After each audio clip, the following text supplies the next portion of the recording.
तो ईरान से तू कौन मैं खामखा जबरदस्ती झगड़ा करने की आपको जरूरत क्या थी? इसलिए आपने जानबूझकर देश को संकट में डाला है। यह संकट आया हुआ संकट नहीं है, वो प्रायोजित किया है जिन्होंने संकट, उसका नाम है देश के प्रधानमंत्री आदरणीय नरेंद्र मोदी जी। लेकिन मैं आपके माध्यम से सरकार से पूछना चाहता हूं, यह विपत्ति आई हुई कैसे है? मान्यवर, यह विपत्ति लाई हुई विपत्ति है। यह लाई गई समस्या है, यह लाया हुआ संकट है, आया हुआ संकट नहीं मान्यवर। तो यह लाया हुआ संकट कैसे है? देश की जनता को नहीं पता था मान्यवर, आपको भी नहीं पता था, हमको भी नहीं पता था, लेकिन आदरणीय प्रधानमंत्री जी को पता था, देश के विदेश मंत्री को पता था कि जो हार्मोज का समुद्री मार्ग है वहां से भारत की जरूरत का 60% कच्चा तेल आता है मान्यवर, और 50% भारत के जरूरत की गैस आती है, उसी रास्ते से आती है। यह बात नरेंद्र मोदी जी को, आदरणीय प्रधानमंत्री जी को पता थी।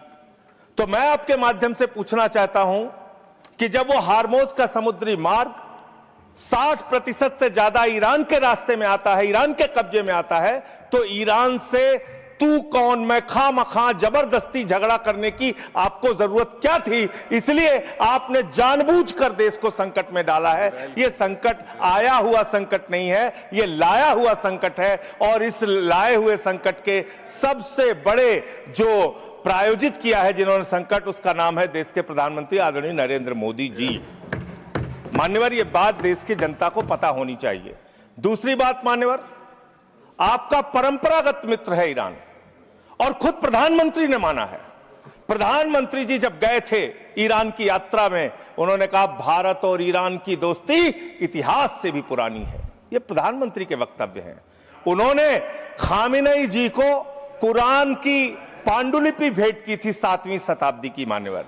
उन्होंने चाबार पोर्ट का समझौता किया था, जिसका बखान प्रधानमंत्री ने खूब किया कि भारत का व्यापार बढ़ जाएगा, पाकिस्तान की अब हमें जरूरत नहीं पड़ेगी, अब हम अपना एक अलग रास्ता बना के और भारत के व्यापार को बढ़ाएंगे। और वहां पर सरकार ने सैकड़ों करोड़ रुपए चाबार पोर्ट पे वेस्ट किया।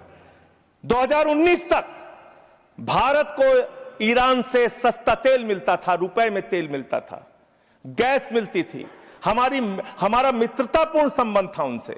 लेकिन भारत के प्रधानमंत्री खामेनेई की मौत पे खामोश रहते हैं। 160 स्कूली बच्चे मार दिए जाते हैं, खामोश रहते हैं। और इतना ही नहीं मान्यवर, ईरानी नौसेना को हमने अपने युद्धाभ्यास में बुलाया, और जब वो नौसेना का जहाज वापस जा रहा था, 100 नौसैनिक मार दिए गए ईरान के, अमेरिका के द्वारा। प्रधानमंत्री खामोश। हमारे मेहमान मारे गए, एक शोक संवेदना के शब्द हमने नहीं बोले। तो ये संकट भारत के ऊपर आपने लाया है, ये आया हुआ संकट नहीं है। मैं फिर से स्पष्ट करना चाहता हूं।